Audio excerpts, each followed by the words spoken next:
Alors vous êtes nombreux à me demander qu'est-ce que j'ai fait comme formation pour finalement arriver à aborder tous ces sujets avec autant d'aisance. J'ai même une personne qui m'a dit mais t'as quel âge? T'as 150 ans? Ça m'a fait rire. Alors oui, j'ai fait des formations. Alors au début, je suis orthophoniste de formation, ce qui n'a rien à voir, mais neurologie, psychiatrie, ça m'a énormément aidé. Après, j'étais vraiment sur le terrain, j'ai managé des équipes, j'ai géré un gros réseau avec des managers, des vendeurs, etc. J'ai géré jusqu'à 900 personnes. C'est ça qui m'a amené perpétuellement à me remettre en question, à essayer de comprendre l'humain.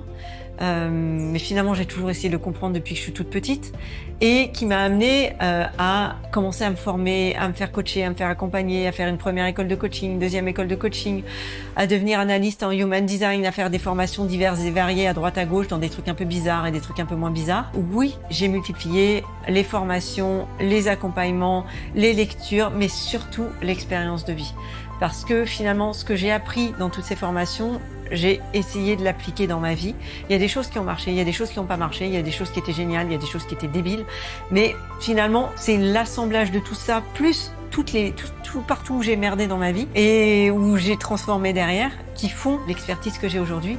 Et surtout, mon expertise aujourd'hui est enrichie par les centaines et les centaines et les milliers de personnes que j'accompagne et que j'ai accompagnées depuis 13 ans. Donc des chefs d'entreprise, des sportifs de haut niveau, des artistes, des entrepreneurs, enfin des gens essentiellement charismatiques, qui ont du leadership et qui ont envie d'avancer et de construire.